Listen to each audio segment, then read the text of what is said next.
Hello students, welcome back to the channel. So as you know, we were reading about electrocardiogram popularly called as ECG. तो इससे previous video में आपने देखा था कि ECG के बेसिक्स क्या क्या है, ECG का फुल फॉर्म क्या है, एक्चुअल में ECG रिकॉर्ड क्या चीज़ करता है, मतलब हमारी बॉडी में जो कार्डियक साइकिल है, जो इलेक्ट्रिकल कंडक्टिविटी चल रही है हमारी हार्ट में, तो उसको रिकॉर्ड करते हैं। जो प्रोसेस है उसको हम बोलते हैं इलेक्ट्रोकार्डियोग्राफी, और जो प्रोसेस है जिस पे वो रिकॉर्ड हो रहा है, जो पेपर है, उसको हम बोलते हैं इलेक्ट्रोकार्डियोग्राफ। तो आपने पिछले वीडियो में देखा था कि ईसीजी से हम क्या क्या डिजीज़ के बारे में पता कर सकते हैं, ईसीजी के लिए कौन कौन से इलेक्ट्रोड्स की ज़रूरत है और वो इलेक्ट्रोड्स की जो प्लेसमेंट है वो कहाँ की जाती है। So that forms the basics. की बेसिक्स अगर आपको पता होगा कि ईसीजी लेना कैसे है, तभी तो आपको पता चलेगा कि जो चीज़ रिकॉर्ड होकर आई है वो ठीक है या गलत है। अगर आपको नॉर्मल पता है तभी आप अब नॉर्मल बता सकते हैं। तो आज हम देखने वाले हैं कंपोनेंट्स ऑफ इलेक्ट्रोकार्डियोग्राम। कंपोनेंट्स का क्या मतलब है, ये जो इस तरीके की आप वेव्स देख रहे हैं ना, ये इस तरीके से जो ब्लैक कलर की बनी हुई है, आज हम हर इस वेव को और दो वेव्स के बीच की जो जगह है जिसको हम बोलते हैं इंटरवल्स, उसको आज हम डिटेल में पढ़ेंगे कि हर वेव क्या इंडिकेट कर रही है। तो इसको आपको बहुत ध्यान से सुनना है और वीडियो को शुरू से लेकर लास्ट तक देखना है। So let's get started with the class. So number 1, interpretation of ECG. तो ईसीजी के बेसिक्स आपको पता है, ठीक है, आपने लीड्स लगा ली, ईसीजी ले लिया। Now how would you interpret, आप उसको कैसे पढ़ेंगे उस ईसीजी को, क्योंकि जब तक आप पढ़ेंगे नहीं तो आप नहीं बता सकते कि कोई प्रॉब्लम है हार्ट में या नहीं और वो कितनी सीवियरिटी की है। So interpretation of ECG is ultimately that of pattern recognition, यानी कि जो अभी आपने ये कुछ वेव्स देखी थी, तो अगर उस पैटर्न को आप रिकॉग्नाइज कर लेते हैं कि वो पैटर्न सही है या सही से थोड़ा सा हटके है, तो इसका मतलब आप ईसीजी को इंटरप्रेट कर रहे हैं। तो ईसीजी में कुछ ऐसा अल्फ़ाबेट्स नहीं लिखा है जो आपको पढ़कर बता देना है। तो ईसीजी में क्या है, जो आपने पेपर, आपको एक फ़ोटो दिखाई थी लास्ट वीडियो में एक पेपर की, जिसको हम ग्राफ पेपर बोलते हैं, उस पेपर में जो ये पैटर्न उतर कर आता है वेव्स का, तो ये कितना सिंक्रोनाइज्ड है, ये पैटर्न बार बार कितना सिंक्रोनाइजली रिपीटेड हो रहा है, इसी को ही बोलते हैं interpretation of ECG. So it is helpful to understand the theory of what ECGs represent. तो इस ये जो हम वेव्स बोल रहे हैं कि जिसकी सिंक्रोनाइजेशन को आपको पढ़ना है, तो सबसे पहले हमें ये पता होना चाहिए कि इस जो वेव्स है इनका नाम क्या है और ये क्या चीज़ को डिनोट कर रही है। सो आपको डीपोलराइजेशन और रीपोलराइजेशन का मतलब बताया था। डीपोलराइजेशन का मतलब होता है कॉन्ट्रैक्शन और रीपोलराइजेशन का मतलब होता है रिलैक्सेशन। और आपको ये चीज़ भी बताई थी कि जब हम स्किन पे इलेक्ट्रोड्स प्लेस करते हैं, तो जब भी स्किन की तरफ करंट फ्लो होगा तो वो शो करेगा पॉजिटिव डिफ्लेक्शन, और जब अवे फ्रॉम द इलेक्ट्रोड होगा तो it will show the negative deflection. लेकिन डीपोलराइजेशन और रीपोलराइजेशन जो दोनों, इनमें एंटी चलता है, उल्टा चलता है। I will show you how. अगर हार्ट का जो डीपोलराइजेशन है, यानी कि जो कॉन्ट्रैक्शन वाला करंट है, it flows towards the positive electrode, अगर वो स्किन की तरफ जा रहा है, क्योंकि इलेक्ट्रोड स्किन के ऊपर ही प्लेस है ना, तो it will show positive deflection. और उसी तरीके से डीपोलराइजेशन के समय अगर it is away from the electrode, तो it will show negative deflection. तो पॉजिटिव डिफ्लेक्शन का मतलब है जो रे है, जो वेव है वो ऊपर जाएगी, और नेगेटिव डिफ्लेक्शन का मतलब जो वेव है वो नीचे की तरफ जाएगी। इसका जस्ट उल्टा होता है आपका रीपोलराइजेशन में। तो रीपोलराइजेशन में अगर टूवर्ड्स द पॉजिटिव इलेक्ट्रोड है तो बन जाएगी नेगेटिव डिफ्लेक्शन, और अगर अवे है तो बन जाएगी पॉजिटिव। तो आप डीपोलराइजेशन का याद रखें कि डीपोलराइजेशन में टूवर्ड्स वाला है पॉजिटिव और जो अवे वाला है वो है नेगेटिव, और इसका जस्ट ऑपोजिट आपको देखने को मिलेगा रीपोलराइजेशन में, राइट। तो डीपोलराइजेशन का मतलब पता है, रीपोलराइजेशन का मतलब पता है, पॉजिटिव डिफ्लेक्शन का मतलब पता है, और नेगेटिव डिफ्लेक्शन का मतलब अगर आपको पता है तो यू कैन कोरिलेट कि अगर वो वेव्स आपके पास दी हुई है तो वहाँ पर कौन सा फेज चल रहा है। So this was a just gist कि आप किस तरीके से आपको इंटरप्रेट करना है, आपको शुरू किस तरीके से करना है। नाउ अगर हम ईसीजी के कंपोनेंट्स की बात करें कि वो जो सारा वेव फॉर्म में आपको एक कंपोनेंट देखने को मिलता है, तो उसमें आपको क्या क्या चीज़ देखने को मिलेगी। So normal rhythm produces 4 entities, वहाँ आपको 4 वेव्स देखने को मिलेंगी। Number 1 is P wave, then number 2 is QRS complex. तो QRS कॉम्प्लेक्स क्यों कहा गया है? क्योंकि एक वेव नहीं है, आपको 3 अल्फ़ाबेट्स देखने को मिलेंगे। अभी हम इस डायग्राम को बड़ा करके देखेंगे, तो इस वजह से वो 3 की वजह से हमने इसको नाम दे दिया complex. So first one is P wave, second one is QRS complex and third is T wave and the next is U wave. तो आपके पास 4 वेव्स हैं, P वेव, QRS वेव नहीं बोलेंगे, कॉम्प्लेक्स बोलेंगे, then next is T wave, then there is U wave. Now जो P wave है it indicates the atrial depolarization, यानी कि जो आपका कार्डियक साइकिल में लेफ्ट एट्रिया और राइट एट्रिया जब कॉन्ट्रैक्ट होता है, तो अगर आप उसको ECG में देखते हैं तो यानी कि वो आपको P वेव की फॉर्म में नज़र आएगा। ये आपको चीज़ें याद रखनी है, क्यों? क्योंकि आप इसी से इंटरप्रेट करोगे कि अगर P वेव नॉर्मल से हटकर या तो ज़्यादा होगी या कम होगी। तो अगर कुछ नॉर्मल चीज़ से हटकर आपको P वेव में दिखाई देता है तो यानी कि इसका मतलब एट्रिया में प्रॉब्लम है, क्योंकि it represents the atrial depolarisation. Now next is QRS complex. तो जैसे एट्रियल डीपोलराइजेशन है, देन जैसे एट्रियल सिस्टोल होता है, उसके बाद जो वेंट्रिकुलर सिस्टोल है, यानी कि जो वेंट्रिकल्स का कॉन्ट्रैक्शन है, it is represented by QRS complex. तो ये चीज़ तो याद रहेगी, जो P वेव है वो एट्रियल डीपोलराइजेशन को रिप्रेजेंट करता है और जो QRS कॉम्प्लेक्स है वो रिप्रेजेंट करता है आपका वेंट्रिकुलर डीपोलराइजेशन को। Now next moving to the T wave. तो T वेव जैसे आपने पढ़ा था कि जब हम एट्रियल सिस्टोल पढ़ते हैं तो एट्रियल डायस्टोल को हमने अलग से नहीं पढ़ा था। क्यों? क्योंकि it was overlap bye ventricular diastole. Now T wave is represented by ventricular repolarisation. तो ऊपर आपने दोनों जगह कॉन्ट्रैक्ट करा दिया ना, अब फेज आ जाएगा रिलैक्सेशन का। तो रिलैक्सेशन में जो T वेव है वो रिप्रेजेंट करेगा आपका वेंट्रिकल्स के रिलैक्सेशन का, वेंट्रिकल्स के मसल्स का रिलैक्सेशन का, वेंट्रिकुलर डायस्ट्रोल का। And next is your U wave. जो U वेव है it represents the papillary muscle repolarization. So I hope you all know papillary muscles, जो हमारे कस्प हैं, कस्प को वॉल के साथ जो अटैच करने वाली मसल्स होती हैं, अंदर जो वेंट्रिकल और एट्रिया के बीच की जो वॉल्स हैं, तो कस्प को अटैच करने वाली जो वॉल्स हैं उनको हम बोलते हैं पैपिलरी मसल्स के थ्रू वो अटैच होती हैं। तो U वेव इतना सिग्निफिकेंट नहीं है। All you have to remember is P wave, QRS wave और T wave. P wave represents the atrial depolarization, QRS complex represents the ventricular depolarization and T wave represents the ventricular repolarization. और atrial repolarization अलग से किसी wave में आपको नहीं दिखेगा, right? Now changes in the structure of the heart and its surroundings including the blood composition। तो अब नॉर्मल हार्ट का जो एक नॉर्मल पैटर्न है वो ECG में फॉलो होता है। तो अगर आपके हार्ट में कोई चेंज आ रहा है एनाटॉमिकली या फिजियोलॉजिकली बॉडी के अंदर, तो ECG में भी वो चेंज जो है वो रिफ्लेक्ट होगा, वो चेंज नज़र आएगा। The U wave is not typically seen. तो U वेव क्या होती है कि मैंने अभी आपको बताया कि जो इम्पॉर्टेंस रखती है वो है PQRS-T। तो आपका जो U वेव है उसको आप सिग्निफिकेंटली आप देख नहीं सकते, मतलब इतना आप उसको नहीं पहचान सकते हो ECG में। तो उसकी एब्सेंस को, अगर वो है भी तो भी और अगर वो नहीं भी है तो भी, उसको जनरली इतना ध्यान नहीं दिया जाता, उसको इग्नोर कर दिया जाता है। नंबर 1 तो U वेव के बारे में मैंने आपको बता ही दिया था। नंबर 2 इसकी एट्रियल रीपोलराइजेशन। जो एट्रियल डायस्टोल है उसको अलग से नहीं मेंशन किया गया है। क्यों नहीं मेंशन किया गया है? Because atrial repolarisation is hidden in much prominent QRS complex. तो ये जो QRS कॉम्प्लेक्स है ना, जब वेंट्रिकुलर डीपोलराइजेशन शुरू होता है इसी के साथ साथ एट्रियल रीपोलराइजेशन भी शुरू हो जाता है। तो वेंट्रिकल डीपोलराइजेशन ज़्यादा समय के लिए रहता है as compare to atrial repolarization. That is why वो अलग से नहीं दिखता, ये जो QRS कॉम्प्लेक्स है वो उसे मास्क कर लेता है।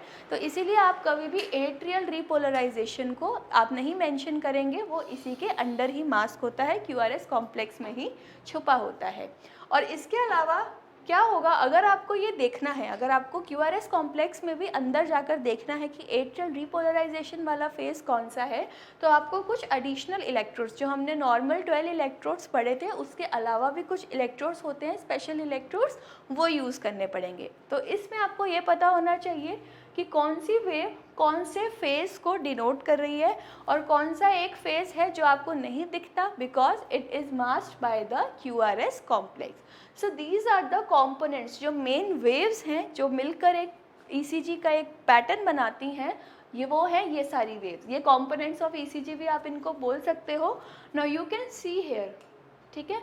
तो जब भी आप ECG पेपर को रीड करोगे तो ये एक पार्ट आपको दिख रहा है, यही पार्ट फिर से रिपीट होगा, देन फिर से रिपीट होगा। तो अगर यही सेम चीज़ बार बार रिपीट हो रही है तो ये नॉर्मल है। तो अगर यही चीज़ बार बार रिपीट हो रही है तो इसका मतलब क्या है कि ECG नॉर्मल है, हार्ट की कंडीशन नॉर्मल है। नाउ यू कैन सी कि ये P वेव है, this is P wave is followed bye QRS complex. तो P वेव भी पॉजिटिव रिफ्लेक्शन शो कर रही है, देन QR ऊपर गया पॉजिटिव रिफ्लेक्शन, देन नीचे आया नेगेटिव रिफ्लेक्शन और फिर बेस लाइन पे आ गया। तो this is QRS complex, right. Then QRS complex is followed by T wave. तो P वेव छोटी है, देन T वेव और फिर QRS जो है, QR जो है वो बिल्कुल पीक पे है, ठीक है। अब इनके बीच में आप ये स्ट्रेट लाइंस देख रहे हो तो इसको हम बोल देंगे सेगमेंट, ठीक है। तो जो स्ट्रेट लाइन है यानी कि पहले वाली वेव के ख़त्म होने से लेकर दूसरी वाली वेव के शुरू होने तक के बीच का जो पार्ट है उसको हमने सेगमेंट बोल दिया है। और इसी को अगर हम वेव और सेगमेंट हो गया और इसी को अगर हम टाइम पीरियड में नोट डाउन करेंगे तो हम उसको बोल देंगे interval. Now you can see कि यहाँ है P वेव आपका ख़त्म हो रहा है, इस पॉइंट पे P वेव जो है वो ख़त्म हो रहा है। नाउ ये है आपका ये R वाला पार्ट, राइट। तो इस सेगमेंट को क्या बोल देंगे, PR सेगमेंट, ठीक है। और यहाँ आपका S वाला पार्ट ख़त्म हो रहा है, S वेव वाला पार्ट ख़त्म हो रहा है और यहाँ T वेव शुरू हो रहा है। तो इस स्ट्रेट लाइन को आप क्या बोल दोगे, ST segment. So you have P wave, you have QRS complex, then T wave. P wave और QRS कॉम्प्लेक्स के बीच का जो सेगमेंट है उसको आपने बोला है PR सेगमेंट, और QRS कॉम्प्लेक्स और T वेव के बीच का जो सेगमेंट है it is called as ST segment, right. तो ये सेगमेंट्स हैं, ये वेव्स हैं। अब हम इंटरवल की बात करें, सो जैसे PR सेगमेंट है, अगर हम PR सेगमेंट को P वेव के साथ मिला लें तो उस पूरे को हम बोल देंगे PR इंटरवल। तो PR इंटरवल कहाँ से कहाँ तक हुआ, अगर मैं इसे डिफाइन करूँ तो कि P वेव के स्टार्ट होने से लेकर, है ना, QRS कॉम्प्लेक्स के स्टार्ट होने तक का जो टाइम है उसको हम बोलते हैं PR इंटरवल, यानी कि PR interval is equal to P wave plus PR segment. और इसी तरीके से अगर हम QT सेगमेंट की बात करें तो QT सेगमेंट में क्या आ जाएगा कि जहाँ से QRS कॉम्प्लेक्स शुरू हो रहा है वहाँ से लेकर जहाँ तक T वेव ख़त्म नहीं हो जाता, वो जो पूरा टाइम पीरियड है उसको हम बोल देंगे QT इंटरवल। तो QT इंटरवल में you will find QRS complex plus ST segment plus T wave, right. तो QT इंटरवल जो है वो बड़ा है as compare to PR interval. तो PR इंटरवल, जब आप इंटरवल बोल रहे हो तो आपको कहाँ तक बताना है, कहाँ से शुरू हुआ, कौन सी पहली वाली वेव से शुरू होने से लेकर दूसरे वाली वेव के शुरू होने तक का। जब आप सेगमेंट की बात कर रहे हो तो सेगमेंट दो वेव्स के बीच का डिस्टेंस होता है। तो इसी के आसपास पूरी कहानी चलती है ECG की। तो ये नॉर्मल पैटर्न है।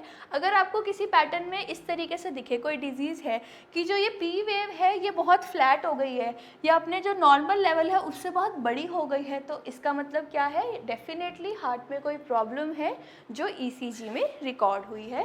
तो ये नॉर्मल पैटर्न भूलना नहीं है ECG का, कौन सा इंटरवल है, कौन सा सेगमेंट है, कौन सी वेव है और कौन सी वेव कार्डियक साइकिल के कौन से पार्ट को रिप्रेजेंट कर रही है। नाउ ये एक टेबुलर फॉर्म है, तो इस टेबुलर फॉर्म में आपको क्या दिखेगा, इंटरवल्स हैं, आपके पास वेव्स हैं, इनको डिस्क्राइब किया गया है कि इनको कंपेयर किया गया है कि हार्ट में ये आपको किस तरीके से दिखेंगी।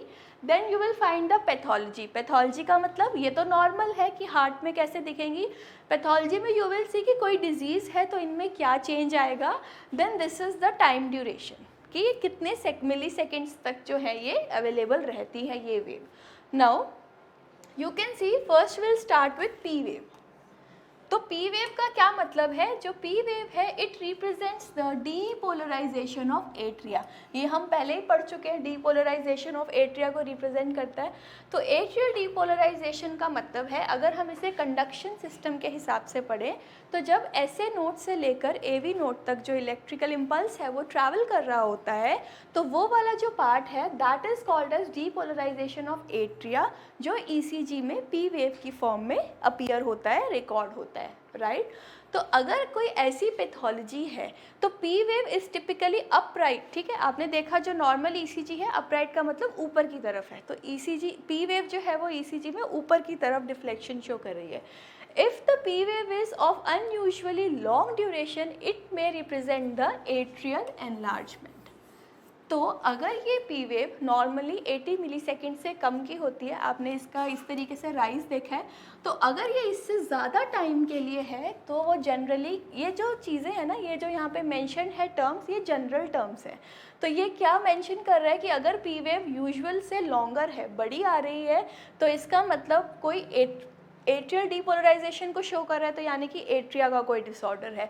तो मोस्ट प्रोबेबली कोई एट्रियल एनलार्जमेंट है, वो राइट भी हो सकता है और वो लेफ्ट भी हो सकता है। So this is about P wave. तो पी वेव क्या शो कर रहा है? डीपोलराइजेशन ऑफ एट्रिया, और इसका नॉर्मल ड्यूरेशन रहना चाहिए less than 80 milliseconds. Now next is P R interval. तो आपको डायग्राम में मैंने दिखाया था कि पी आर इंटरवल क्या चीज़ है। So the P R interval is measured from beginning of the P wave to the beginning of the QRS complex, right? This interval reflects the time. अब कार्डिक साइकिल में जो हमारा, अगर हम heart में conduction system की बात करें, तो जैसे यहाँ जब जो इलेक्ट्रिकल सिग्नल था, जो इम्पल्स था, वो ऐसे नोड से एवी नोड में ट्रैवल कर रहा था, तब हमारी पी वेव रिफ्लेक्ट हो रही थी। तो उसी तरीके से जब ये इलेक्ट्रिकल इम्पल्स ऐसे node, it is the time the electrical impulse takes to travel from the sinus node through the AV node. तो इंटरवल है ना, तो यानी कि हम टाइम ड्यूरेशन की बात कर रहे हैं, राइट। तो जितने समय में ऐसे नोड से एवी नोड तक ये इम्पल्स पहुंचती है उसको हम बोल देंगे पी आर इंटरवल। तो पी आर इंटरवल का नॉर्मल वैल्यू क्या रहेगा, कितने ड्यूरेशन के लिए रहेगी? वो 120 टू 200 मिली सेकेंड्स तक। तो इसमें अब नॉर्मलिटी क्या हो सकती है? या तो 120 से कम टाइम में है या 200 से ज़्यादा टाइम में है। तो अगर 120 मिली सेकेंड से कम समय में है पी आर इंटरवल, तो यानी कि वो एवी नोड को बाईपास कर रहा है। इलेक्ट्रिकल जो अपना इम्पल्स है, वो जो उसका नॉर्मल रूट है, वो नॉर्मल रूट ना लेकर दूसरे रूट से जा रहा है, एवी नोड को उसने बाईपास कर दिया। और अगर 200 से ज़्यादा आ रही है तो यानी कि वहाँ एवी ब्लॉक है। तो आपको ये चीज़ें याद रखनी है कि नॉर्मल टाइम क्या है और वो क्या रिप्रेजेंट कर रहा है। तो अगर वो नॉर्मल से हटकर कुछ भी है तो इस तरीके की कोई भी डिसऑर्डर हो सकता है, हार्ट का डिजीज़ हो सकता है, right. So next we have QRS complex. तो QRS complex it represents the rapid depolarization of ventricles. तो आपको पता है वेंट्रिकुलर डीपोलराइजेशन को QRS कॉम्प्लेक्स जो है वो शो करता है। और QRS कॉम्प्लेक्स किसको मास्क कर लेता है? इसके साथ साथ एट्रियल डीपोलराइजेशन भी शुरू हो जाता है, तो इसीलिए वो हमें अलग से नहीं दिखता।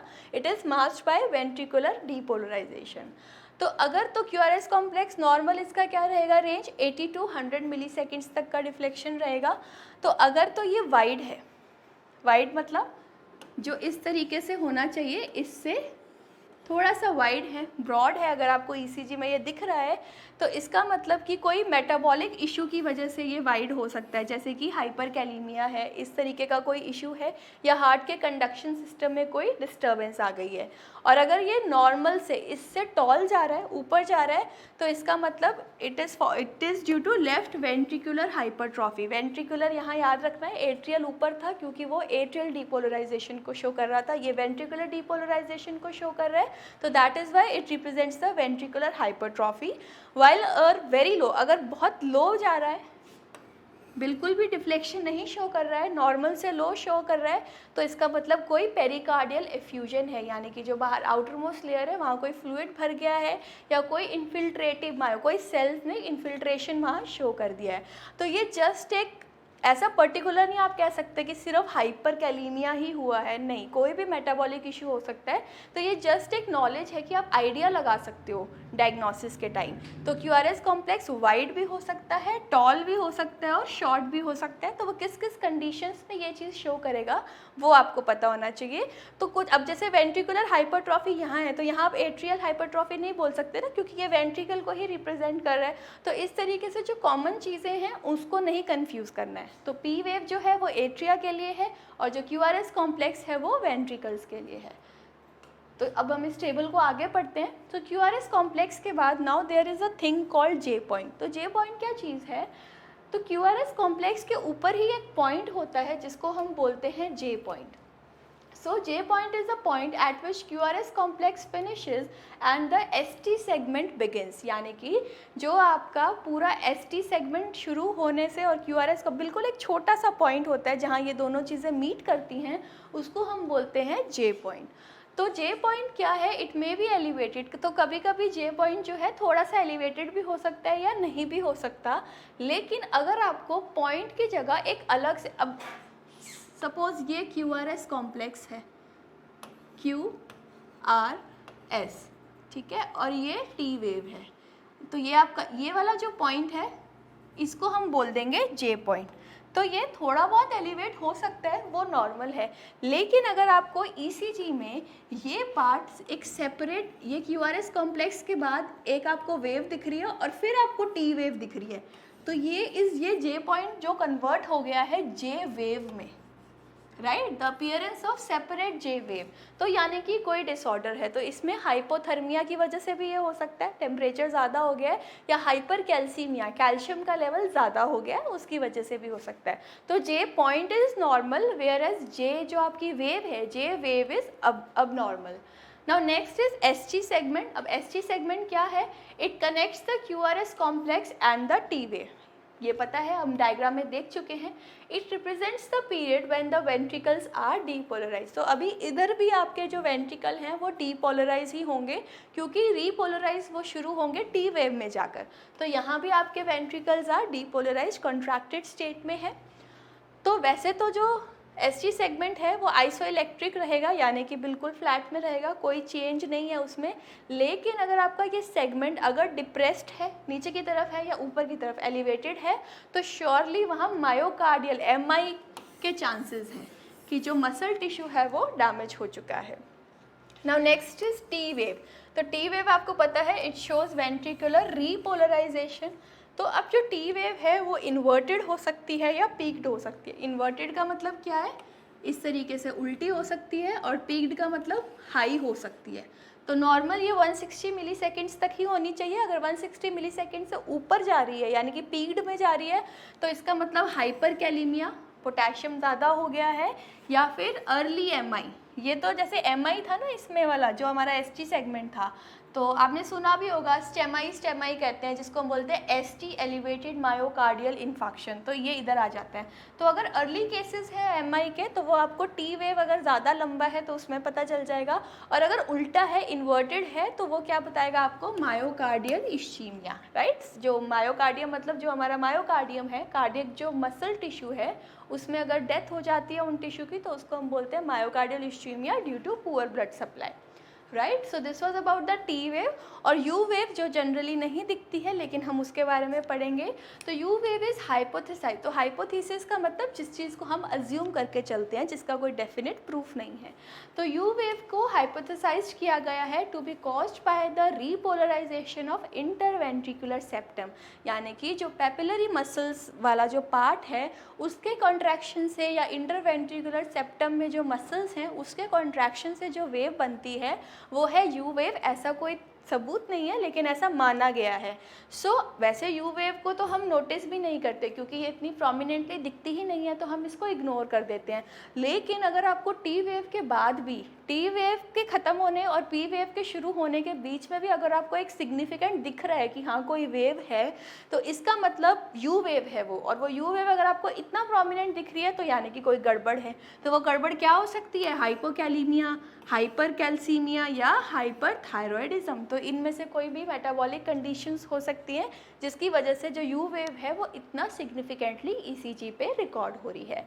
सो आपको ये सारी वेव्स का नाम, सारे इंटरवल्स, सारे सेगमेंट्स का नाम, क्या चीज़ क्या रिप्रेजेंट कर रही है, कितने टाइम पीरियड के लिए है, क्या ड्यूरेशन है, और एज वेल एज ये जो है एक आइडिया है, आप आइडिया लगा सकते हो। आप कंफर्म नहीं कह सकते कि एमआई है या इसी में, वो आपको फर्दर टेस्ट से पता चलेगा, लेकिन इतनी ही चीज़ें देखकर आप ये तो बता सकते हो ना कि डिसऑर्डर कितने सीवियरिटी का है, तो फिर आप फर्दर उसके टेस्ट करा सकते हो। तो दैट इज़ वाई एमरजेंसी में अगर कोई भी पेशेंट आता है हार्ट डिजीज़ का या एमआई का जिस तरीके से, तो सबसे पहले वी कॉल फॉर ईसीजी की ईसीजी कराना है, क्योंकि उससे देखकर आप काफ़ी हद तक डायग्नोज कर सकते हो और आगे उसका ट्रीटमेंट प्लान कर सकते हो। Now rate and rhythm. So in a normal heart, the heart rate is the rate in which SA node depolarizes since it is the source of depolarization of heart. तो अब हम जो rate और rhythm की बात करेंगे ना, वो हम इलेक्ट्रिकल कंडक्शन सिस्टम है उसी के रिस्पेक्ट में बात करेंगे, तो बीट्स की बात नहीं करेंगे, ऐसी कोई बात नहीं करेंगे। तो अगर हम इस पे बात करें तो जब SA नोड जो है इलेक्ट्रिकल जो इम्पल्स है उसको जनरेट करता है और एट्रिया को डीपोलराइज करता है, तो उसको हम बोलते हैं, नॉर्मल हार्ट में यही चीज़ होती है, राइट। तो इसी को हम बोलेंगे हार्ट रेट, जिसमें कि सारा कॉन्ट्रैक्शन पॉसिबल है through SA node. Heart rate like other vital science, तो जैसे दूसरे वाइटल साइंस है जो आप इमरजेंसी में आते ही चेक करते हो, ब्लड प्रेशर हो गया, रेस्पिरेटरी रेट हो गया, टेम्परेचर हो गया, तो जैसे कि ये वाइटल साइंस जो है वो एज के साथ चेंज होते रहते हैं, वैसे ही जो हार्ट रेट है वो भी एज के हिसाब से बदलती रहती है। तो जो एडल्ट्स हैं उनमें नॉर्मल हार्ट रेट आपको पता है, आप बोलते हैं 72 बीट्स पर मिनट, तो 60 to 100 बीट्स पर मिनट हम लेकर चलेंगे, ठीक है। तो अगर तो इसकी जो लोअर लिमिट है 60 बीट्स से कम हो जाता है हार्ट रेट, तो उसके लिए हम वर्ड यूज़ करते हैं bradycardia. So don't forget bradycardia. Bradycardia का क्या मतलब है? 60 बीट्स से कम होना। और इसी का ऑपोजिट, अगर 100 से जो अपर लिमिट है उससे ज़्यादा हो जाती है तो उसको हम बोलते हैं tachycardia. So you have two terms, bradycardia और टेकीकार्डिया। ब्रेडिकार्डिया का मतलब है 60 बीट से कम होना और टेकीकार्डिया का मतलब है 100 बीट से ज़्यादा होना। So a complication of this when the atria and ventricles are not in synchrony and the heartbeat rate must be specified.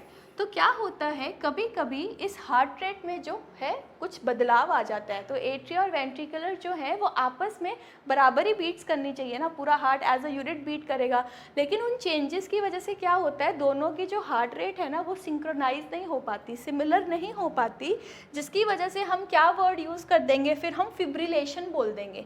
तो अगर हम बोल रहे हैं एट्रियल फिब्रिलेशन, तो यानी कि एट्रिया जो है वो ज़्यादा हो गया, उसका रेट, हार्ट रेट ज़्यादा हो गया है। और अगर हम बोल रहे हैं वेंट्रिकुलर फिब्रिलेशन, यानी कि जो वेंट्रिकल्स के हार्ट रेट है वो बढ़ गया है। तो फॉर एग्जांपल अगर हम वेंट्रिकल फिब्रिलेशन की बात करें तो सिर्फ वेंट्रिकुलर का रेट जो है वो 300 से 600 तक चला जाता है, जबकि ऐसा नहीं होना चाहिए। नॉर्मल इज़ बिटवीन 60 to 100 दोनों का। और अगर हम एट्रियल की बात करें तो उसमें वो 60 to 100 ही रहेगा या फिर थोड़ा बहुत बढ़ सकता है। तो यानी कि अगर हम कोई डिजीज़ बोल रहे हैं वेंट्रिकुलर फिब्रिलेशन की, तो बढ़े तो दोनों ही होंगे, लेकिन वेंट्रिकल वाला जो है वो ज़्यादा बड़ा होगा। और अगर हम एट्रियल फिब्रिलेशन बोल रहे हैं तो भी दोनों ही बड़े होंगे, लेकिन एट्रिया वाला जो पार्ट है वो ज़्यादा हार्ट रेट शो करेगा। So in normal resting hearts, the physiological rhythm of the heart is normal sinus rhythm. Normal sinus rhythm produces the तो अगर आपका हार्ट रेट मतलब हार्ट नॉर्मल है, कोई डिजीज़ नहीं है, तो जो आपका एक पैटर्न बन रहा है PQRS-T वेव वाला, उसको आप बोल देंगे नॉर्मल साइनस रिदम। तो ये है जो अनडिजीज हार्ट है उसमें ऐसा देखने को मिलेगा। और अगर इस नॉर्मल साइनस रिदम से थोड़ा बहुत भी डेविएशन है, एलिवेटेड है, पीक्ड है, डिप्रेस्ड है, उल्टा डेविएशन शो कर रहा है, तो इसका मतलब कोई कार्डियक अरिदमिया है। अरिदमिया का मतलब रिदम से अलग हो जाना, तो यानी कि कार्डियक अरिदमिया। इस पूरे जो QRS जो PQRS-T का जो पैटर्न है अगर वो प्रॉपर्ली नहीं फॉलो हो रहा है, तो यानी कि क्या हो रहा है आपके पास, कार्डियक अरिदमिया। तो सबसे पहला क्वेश्चन ये आता है जब भी आप ECG देखते हैं कि साइनस रिदम जो है, ये जो SR है जो हमने ऊपर, यानी कि जो पैटर्न है वो नॉर्मल है या नहीं। सबसे पहले तो आपको ये देखना है। तो a criterion for sinus rhythm is that P wave and QRS complex appear 1 to 1। ठीक है। तो आपको ये चीज़ देखनी है सबसे पहले कि पैटर्न नॉर्मल है या नहीं। वो पैटर्न नॉर्मल आपको कैसे दिखेगा, आपको ये देखना है कि पहले पी वेव है, फिर क्यू आर एस कॉम्प्लेक्स है, फिर टी वेव है, फिर दोबारा पी वेव, फिर क्यू आर एस कॉम्प्लेक्स। तो ऐसा नहीं हो रहा कि पी गायब हो रहा है, सिर्फ क्यू आर एस प्रेजेंट है, या पी 2 बार आ रहा है, क्यू आर एस नहीं है। तो 1:1 रेशियो रहेगा सब चीज़ का, पी भी एक बार है, क्यू आर एस कॉम्प्लेक्स भी एक बार है और टी वेव भी एक बार है। सो वंस द साइनस, अब आपको ये पता चल गया कि साइनस रिदम आ गया, ठीक है। तो फर्स्ट चीज़ आपने जो है वो इंटरप्रेट कर ली। नाउ सेकेंडली आप क्या देखोगे, सेकेंडली आप उसकी रेट देखोगे। जो अभी हमने रेट पढ़ी थी ना, जो फिब्रिलेशन वाला पार्ट पढ़ा था, आप उसका रेट देखोगे कि साइनस रिदम में this is either the rate of P wave और Q R S complex since they are 1:1। तो रेट आपने यही देखना है कि इसमें भी 1:1 ही रहेगा, चाहे पी का मान लो चाहे क्यू आर एस कॉम्प्लेक्स का मान लो, एक ही बात है। चाहे आप एट्रिया का मान लो चाहे वेंट्रिकुलर का मान लो, वो सिमिलर ही रहेगा। तो उसका वैल्यू भी सिमिलर ही रहना चाहिए, चेंज नहीं होना चाहिए। तो पी एक है तो क्यू आर एस भी एक ही होगा। So if the rate is too fast then it is sinus tachycardia. तो आपको पता ही, अगर हार्ट रेट ज़्यादा हो रही है तो इसका मतलब हम उसको टैकीकार्डिया बोल देंगे, और अगर हार्ट रेट जो है वो कम हो रही है तो उसको हम बोल देंगे ब्रेडिकार्डिया। तो ये नॉर्मल चीज़ हार्ट के लिए भी इम्प्लाई होती है और ये ईसीजी के लिए भी इम्प्लाई होती है। Now if it is not a sinus rhythm, तो rhythm is necessary before proceeding with the further intervention। अब आपने दूसरी चीज़ भी देख ली कि अब रेट भी ठीक है, तो उसके बाद आप क्या करोगे, आप अरिथमियाज़ को अब अरिथमियाज़ आपने देख लिया कि कोई प्रॉब्लम है। तो ये 4 चीज़ें हैं जो आपको याद रखनी है, इनको आपको नाम याद रखने हैं। इनका अभी मैं आपको ईसीजी पैटर्न भी दिखाऊंगी। सो अगर पी वेव एब्सेंट है, ठीक है, या तो एब्सेंट है या रेगुलर नहीं है, आ रही है जा रही है, 2-4 जो यूनिट्स हैं उनके बाद आ रही है, तो इसका मतलब एट्रियल फिब्रिलेशन है, राइट। और अगर तो सॉ टूथ मतलब इस तरीके से तीखा तीखे दांत होते हैं ना जैसे आरी के, अगर इस तरीके का क्यू आर एस कॉम्प्लेक्स है यानी कि वो है एट्रियल फ्लटर। फिब्रिलेशन से भी ज़्यादा होता है एट्रियल फ्लटर। नाउ अगर साइन वेव पैटर्न इस तरीके से पैटर्न है, इस तरीके से, तो उसको हम बोल देंगे ventricular flutter. And absent P wave, अब पी वेव एब्सेंट है ऊपर वाले की तरह, लेकिन Q R S complex wide हो गया है with a fast heart rate, तो उसको हम बोल देंगे वेंट्रिकुलर टैकीकार्डिया, क्योंकि हार्ट रेट फास्ट हो रहा है। तो there is atrial fibrillation, atrial flutter, ventricular flutter और वेंट्रिकुलर टैकीकार्डिया। तो ये जो 4 चीज़ें हैं ये हॉलमार्क है, ये तो देखते ही आप बता सकते हो, आपको किसी और चीज़ की ज़रूरत ही नहीं है। तो ये 4 चीज़ें तो आपको रटी होनी चाहिए। Now I'll show you the ECG patterns इन चारों चीज़ों का। You can see here कि एट्रियल जो फिब्रिलेशन है, इसमें जो पी वेव है वो इतनी मार्ग नहीं है। पी वेव जिस तरीके से होनी चाहिए उस तरीके से नहीं है। So this is called as atrial fibrillation, normal नहीं है। तब एट्रियल फ्लटर में देखोगे कि सारी जो चीज़ें हैं वो सॉ टूथ शेप्ड है ना, इस तरीके से सॉ टूथ शेप्ड है। तो कुछ आप वो ही नहीं कर पा रहे कि क्या चीज़ हो रही है और क्या नहीं हो रही है। नॉर्मल से हटकर है ना, पी को आइडेंटिफाई कर पा रहे हो ना टी को आइडेंटिफाई कर रहे हो, राइट। नाउ वेंट्रिकुलर फ्लटर में क्या है, ऐसे साइन शेप्ड होगा, इस तरीके से यू यू यू जा रहा है। तो यहाँ भी आपको नहीं पता चल रहा कि पी वेव कौन सी है, क्या पैटर्न चल रहा है, क्या पैटर्न फॉलो हो रहा है, आप नहीं बता पा रहे। और वेंट्रिकुलर टैकीकार्डिया में क्या था, वेंट्रिकुलर टैकीकार्डिया में पी वेव तो एब्सेंट है, बिल्कुल ही दिख ही नहीं रही है, और जो क्यू आर एस कॉम्प्लेक्स है ये देखो ये कितना वाइड हो गया है, ये इतना वाइड नहीं होना चाहिए था बट ये वाइड हो गया है। तो this forms the ventricular tachycardia, तो इसमें हार्ट रेट भी ज़्यादा होगी। So this was about today's class. तो आपने देखा कि जो इलेक्ट्रोकार्डियोग्राम है उसके कॉम्पोनेंट्स क्या हैं, आपने उसके कॉम्पोनेंट्स के बारे में पढ़ा। देन यू रेड कि उस कॉम्पोनेंट्स के बाद क्या है कि उसमें जितनी भी जो वेव्स हैं आपने उनके नाम पढ़े, उन वेव्स का ड्यूरेशन देखा, और वो नॉर्मल हार्ट में किस चीज़ को करस्पॉन्ड करती हैं आपने वो देखा। देन हमने हार्ट रेट के बारे में पढ़ा, ब्रेडिकार्डिया टैकीकार्डिया के बारे में देखा और अरिथमियाज़ के बारे में देखा। तो आई होप आपको ये वीडियो पसंद आया हो, और जो लास्ट में आपने 4 चीज़ें देखी हैं उनको तो रट लेना है, भूलना नहीं है। तो अगर आपको ये वीडियो पसंद आया तो do like, comment and share, और ऐसी वीडियोज़ देखने के लिए चैनल को सब्सक्राइब करें। Thank you.